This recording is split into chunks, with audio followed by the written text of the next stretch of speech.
Data घोटाला बंगाल चुनाव में डेटा घोटाला। जी हां, हर बार की तरह अमृतकाल में चुनाव आयोग पर फिर से गजब गजब के आरोप लग रहे हैं। टीएमसी के पूर्व सांसद साकेत गोखले ने ढेर सारे आंकड़ों के साथ एसआईआर के आंकड़ों को मिलाते हुए और पहले चरण के चुनाव के आंकड़ों को मिलाते हुए ये दावा किया है और आरोप लगाया है कि चुनाव आयोग डेटा घोटाला कर रहा है। अब ये कथित घोटाला क्या है उस पर तो चर्चा करेंगे ही, साथ ही बात करेंगे टीएमसी के ही राज्यसभा सांसद डेरेक ओब्रायन की। इन्होंने भी चुनावी आंकड़ों को लेकर बहुत महत्वपूर्ण तथ्य प्रस्तुत किया है। अमित शाह को झूठा करार देते हुए कह रहे हैं कि पश्चिम बंगाल में वोट बढ़ा नहीं बल्कि घटा है। जी हां, आप लोग लगातार कल से यही सुनते आ रहे हैं कि बम्पर वोटिंग हो गई, बम्पर वोटिंग हो गई, लेकिन हकीकत ये नजर आ रही है कि वोट प्रतिशत भले बढ़ा हो परंतु वोटों की संख्या घटी है। कितनी घटी है, कैसे घटी है, क्या आरोप लगा रहे हैं टीएमसी के सांसद, उन सब पर बात करेंगे एकदम आसान भाषा में। ये भी देखेंगे कि कैसे गोदी मीडिया वोट प्रतिशत बढ़ने को बिहार में अलग, बंगाल में अलग नजरिए से देखता है।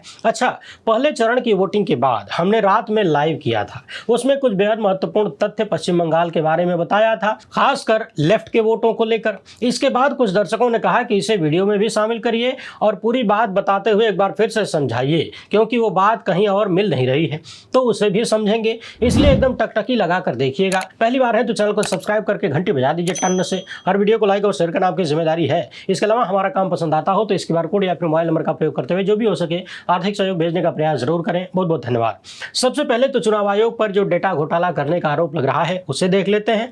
आपकी स्क्रीन पर जो दिख रहा है ये चुनाव आयोग का प्रेस नोट है। इसे साझा करते हुए टीएमसी के पूर्व सांसद ने कुछ गंभीर सवाल उठाया है और चुनाव आयोग पर घोटाला करने का, डेटा घोटाला करने का आरोप लगाया है। ये जो प्रेस नोट है ये ओरिजिनल है चुनाव आयोग का। अब इसे देखते हुए मेरी बातों को ध्यान से सुनते जाइए। साकेत गोखले लिखते हैं कि चुनाव आयोग ने प्रथम चरण के मतदान के लिए 152 क्षेत्रों के लिए कुल वोटरों की संख्या 3 करोड़ 60 लाख बताया था, जबकि चुनाव आयोग के ही आंकड़ों के अनुसार साल 2021 में इन्हीं 152 निर्वाचन क्षेत्रों के लिए कुल वोटरों की संख्या 3 करोड़ 78 लाख से ज्यादा थी। इसका मतलब यह है कि एसआईआर के बाद इन 152 क्षेत्रों, निर्वाचन क्षेत्रों में केवल 18 लाख वोटर ही हटाए गए हैं, जबकि एसआईआर के बाद बंगाल से हटाए गए वोटरों की कुल संख्या, जिसमें विचाराधीन वोटर भी शामिल हैं, वो संख्या 90 लाख के आसपास है।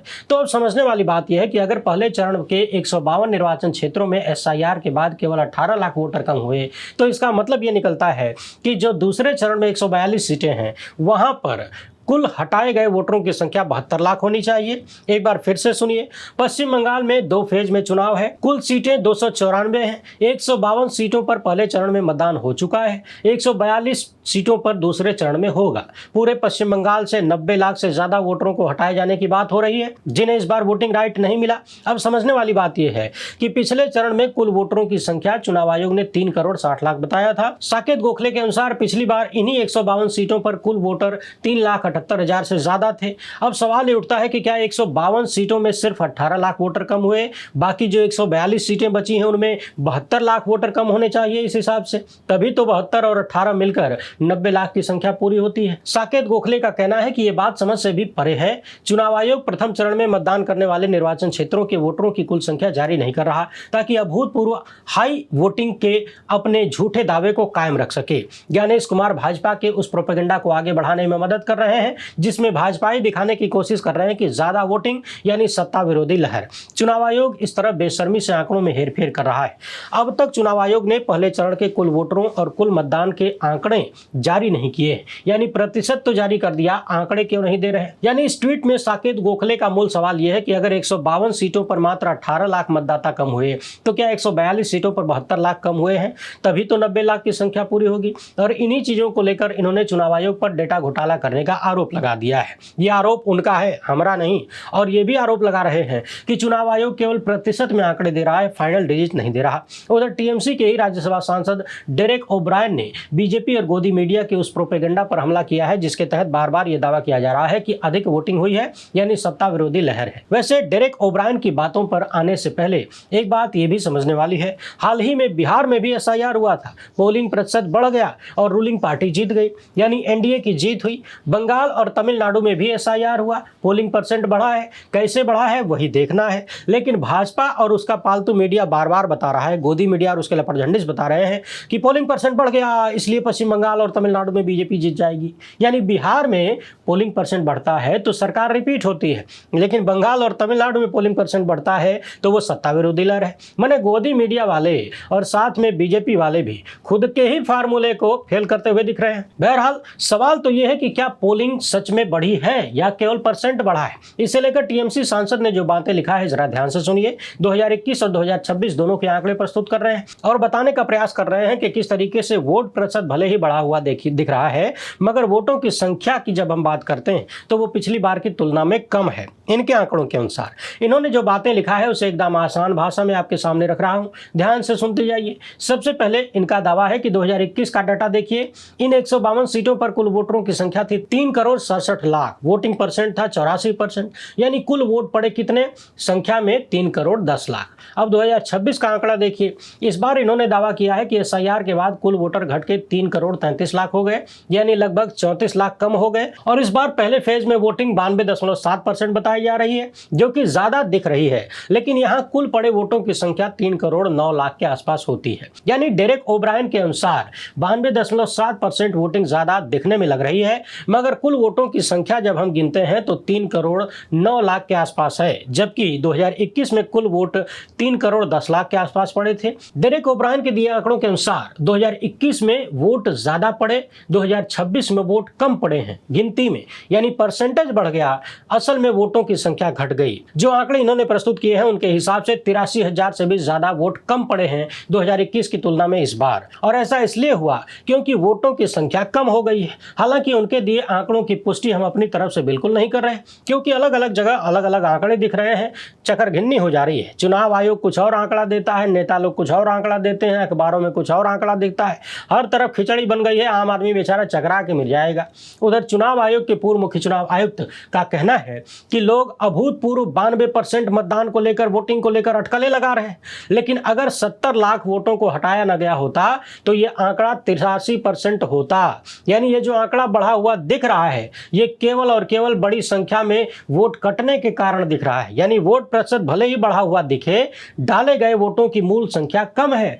आप इसे और आसान भाषा में ऐसे समझिए कि साल 2021 में कुल 100 लोग थे, वोट डालने गए 84, तो टोटल टर्नआउट कितना हुआ 84%, और कुल वोट पड़े 84। 2026 में कुल वोटर घट गए, यानी जो संख्या 100 थी वो 90 हो गई, यानी 10 लोग घट गए। अब 90 में से वोट देने गए 83 लोग, तो वोटर टर्नआउट बढ़ के हो गया कितना 92% से भी ज्यादा, लेकिन कुल वोट कितने पड़े 83। यानी जो कुल वोटरों की संख्या थी जब वो घट गई तो वोटिंग परसेंट बहुत बड़ा दिखने लगा। जो बात पश्चिम बंगाल को लेकर चर्चा में है वही बात तमिलनाडु को लेकर भी हो रही है। लाखों की संख्या में वोट काटे गए, इसलिए वोटर टर्नआउट परसेंटेज बहुत ज्यादा बढ़ा हुआ दिख रहा है। मगर एक बात समझने वाली है कि इसे लेकर भारतीय जनता पार्टी और गोदी मीडिया इतना उछल कूद क्यों मचा रहे हैं। आखिर इसके पीछे का षड्यंत्र क्या हो सकता है? कुछ तो जरूर है, कुछ तो गड़बड़ है दया। उधर पूर्व मुख्य चुनाव आयुक्त ने यह भी सवाल किया है कि चुनाव आयोग को यह घोषणा करनी होगी कि शाम 6 बजे तक कतार में कितने लोग थे। वोटिंग समाप्त होने पर सभी को पर्चियां दी जाती हैं, यानी वोट डालने का टाइम जब खत्म हो जाता है और लोग लाइन में खड़े रहते हैं तो जो खड़े होते हैं उनको पर्ची दे दी जाती है। इसलिए चुनाव आयोग को मालूम होता है कि अभी मतदान केंद्र पर कितने लोग लाइन में खड़े हैं। कतार में जो अंतिम व्यक्ति होता है उसको 1 क्रमांक दिया जाता है ताकि कोई नया व्यक्ति उसमें शामिल न हो सके। यानी पूरा मजबूत सिस्टम पहले से बना हुआ है, लेकिन ज्ञानेश कुमार के राज में सारे सिस्टम की ऐसी तैसी हो गई है। लोग आंकड़े मांगते रह जाते हैं, खुद पूर्व मुख्य चुनाव आयुक्त तक मांगते रह जाते हैं, लेकिन मिलता नहीं है। अब एक बात सबके मन में बार बार ये खटक रही है कि जब भारतीय जनता पार्टी ने, गुजराती जोड़ी ने पश्चिम बंगाल में अपना एड़ी चोटी का जोर लगा दिया है, चुनाव आयोग से लेकर सुरक्षा बल, ईडी, सीबीआई, इनकम टैक्स, तमाम तामझाम जांच एजेंसियां भर भर के, भाजपा के नेता और तो और देश के कई राज्यों से भर भर के भाजपाई कार्यकर्ता, गोदी मीडिया, बाकी तमाम संवैधानिक संस्थाओं ने क्या क्या किया है वो तो हमने देखा ही है। तो लोगों के मन में सवाल यह है कि जब इतना सारा तामझाम भाजपाई सिस्टम लगा रखा है वहां पे पश्चिम बंगाल में, तो फिर टीएमसी के लिए उम्मीद कहां बचती है। जैसा कि हमने पिछली वीडियो में यानी लाइव वीडियो में कल बताया था कि टीएमसी के लिए तथा तमिलनाडु में डीएमके के लिए उम्मीद है उनका ग्राउंड मैनेजमेंट। इन दोनों ही पार्टियों के पास अपने अपने राज्यों में जमीन पर कार्यकर्ता है, पोलिंग बूथ से लेकर काउंटिंग सेंटर तक मजबूती से ये लोग जुटे रहते हैं। अपने वोटरों का नाम जुड़वाने से लेकर लेकर उन्हें वोटिंग करवाने तक इनके कार्यकर्ता जिम्मेदारी से काम करते हैं। इन दोनों का हाल जमीन पर वही है जो बीजेपी का तमाम राज्यों में है। बीजेपी पश्चिम बंगाल में उतनी मजबूत जमीन पर नहीं है, यानी बूथ लेवल पर उतनी मजबूत नहीं है जितनी की टीएमसी। यही कारण है कि पश्चिम बंगाल और तमिलनाडु में खेला बहुत बड़े स्तर पर ऊपर से नहीं हो पाता है और ये दोनों ही पार्टियां गुजराती जोड़ी के लिए अभेद्य किला बनी हुई है। कल हमने एक और महत्वपूर्ण चर्चा किया था, पश्चिम बंगाल में जो बीजेपी का वोटर है वो कौन है और क्या वो इस बार भी उसी तरह बीजेपी के साथ है जैसे पिछले कुछ चुनाव में रहा है।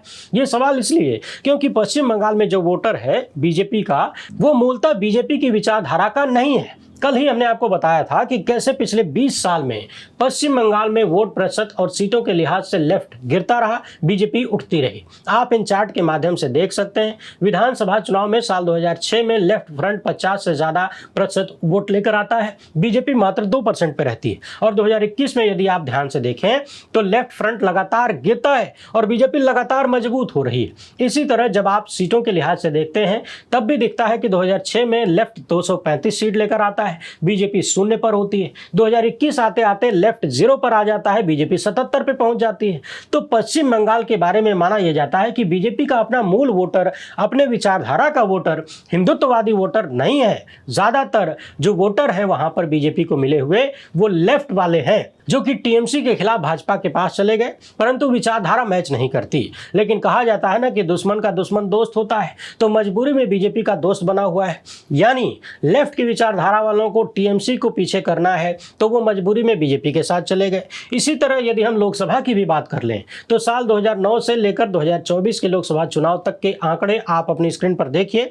लेफ्ट फ्रंट 2009 में 45% से भी ऊपर था, बीजेपी 6% के आसपास, और 2024 आते आते मामला पलट गया। लेफ्ट फ्रंट 5% के आसपास आ जाता है और बीजेपी लगभग 40%। और इन सब के बीच टीएमसी धीरे धीरे बढ़ती है, अचानक से नहीं। ये आंकड़े चाहे विधानसभा के हों चाहे लोकसभा के, स्पष्ट रूप से दर्शा रहे हैं कि पश्चिम बंगाल में लेफ्ट का किला ढहा तो बीजेपी का बंगला खड़ा हुआ। अब समझने वाली बात यह है कि लेफ्ट की विचारधारा क्या है। तो इनकी विचारधारा है देश का गरीब, गुरबा, मजदूर, किसान, युवा, ये सब है, सबको उनका हक मिले, किसी का शोषण न हो, कोई राजा और कोई रंक न रहे। मगर भाजपाई सत्ता ने पिछले 12 साल में जो किया है वो भी सबके सामने है। आप देखिए तो पश्चिम बंगाल में जो पिछला चुनाव हुआ यानी 2024 का चुनाव हुआ उसमें बीजेपी कमजोर हुई, पश्चिम बंगाल में कमजोरी मिली। और हाल फिलहाल में जो माहौल बना है और होर्मुज संकट को लेकर जबरदस्त महंगाई, तेल और गैस की जो समस्याएं खाने पीने की पैदा हुई है, मजदूर बेहद परेशान है, लोग परेशान है, आम आदमी परेशान है, इसने हालत और खराब कर दिया है। ऐसे में चर्चा यह है कि लेफ्ट का जो वोटर है बीजेपी की तरफ जो गया था वो कहीं ना कहीं टीएमसी की तरफ भी इस बार झुकाव रख सकता है मुद्दों पर। वहीं पश्चिम बंगाल में जो भाजपा सांप्रदायिक रूप देकर अलगाव पैदा करना चाहती थी वैसा माहौल भी नहीं बन पाया, यानी वैसा जहरीला माहौल नहीं बना। इसके बाद का मसला ये है कि एसआईआर को लेकर सबके मन में एक बात बैठ गई है कि ये जो एसआईआर हो रहा है ये बीजेपी के इशारे पर हो रहा है। जिन घरों में एक को वोट कट गया या फिर लोगों को दौड़ भाग करनी पड़ी, लाइन लगानी पड़ी, दिन दिन भर इंतजार करना पड़ा, वहां के लोग इकट्ठे होकर, उन परिवारों के लोग, आसपास के लोग इकट्ठे होकर एक मुश्त वोट देने जा रहे हैं गुस्से में, नाराजगी में।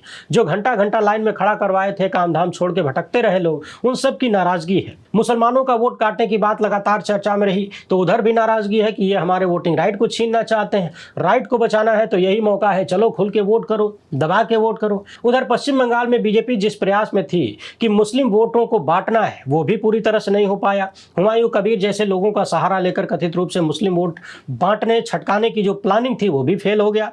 और पश्चिम बंगाल में ऐसा भी नहीं है कि हिंदू एकजुट होकर किसी एक पार्टी को यानी भाजपा को वोट देते हो, क्योंकि ममता बनर्जी ने अपनी छवि, अपनी पार्टी की छवि फुल सेक्युलर रखा है। जब वो सड़क पर रैली निकालती हैं तो हर धर्म के धर्मगुरुओं को पहली कतार में लगा देती हैं और पूरे देश को संदेश देती हैं कि हमारे लिए सब बराबर हैं, हम सबके हैं। तो उस तरह का बंटवारा बीजेपी वहां नहीं कर पाई, यानी न तो मुसलमानों का वोट उस तरह से बंटवा पाई, न ही हिंदुओं का वोट एकजुट कर पाई। और मूल बात है लेफ्ट वोटर कि लेफ्ट वोटर किस तरफ जा रहा है, क्योंकि पिछले सालों में भले ही उन्होंने टीएमसी के खिलाफ भाजपा का साथ दिया हो, मगर इस बार लेफ्ट के लिए, उनकी विचारधारा के लिए जो की पॉइंट होता है वो सब बीजेपी के खिलाफ है। लगभग हर मोड़ पर बीजेपी पिछड़ी हुई यानी फेल नजर आती है। लगभग झूठा दावा कोई कुछ भी कर ले।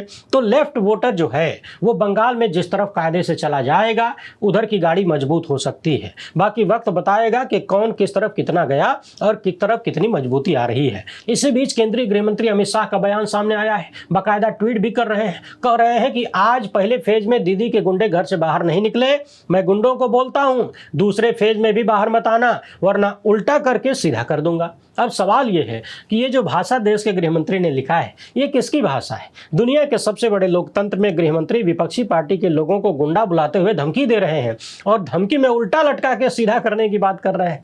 आपको क्या लग रहा है, भाषा के हिसाब से किसे गुंडा और किसे शरीफ कहा जाए? अपना जवाब कमेंट बॉक्स में जरूर लिखिएगा। सवाल यह भी है कि अमित शाह किसी गुंडे को उल्टा लटका के सीधा कैसे कर सकते हैं? पश्चिम बंगाल में तो आचार संहिता लागू है, जो करना है चुनाव आयोग को करना है वो करेगा। आप कौन होते हैं फूफा बनने वाले? क्या अब छुपाना भी नहीं चाहते? खुलेआम ये दिखाना बताना चाहते हैं कि चुनाव आयोग मेरी जेब में है, मैं जो चाहूंगा करवा लूंगा। हालांकि इसमें छुपाने जैसा कुछ बचा भी नहीं है। आपको क्या लगता है कमेंट बॉक्स में लिखिएगा। वीडियो पसंद आई हो तो ज्यादा से ज्यादा लोगों तक पहुंचाएं। पहली बार है तो चैनल को सब्सक्राइब कर लीजिए। हमसे जुड़ने के लिए बहुत बहुत धन्यवाद। जय हिंद।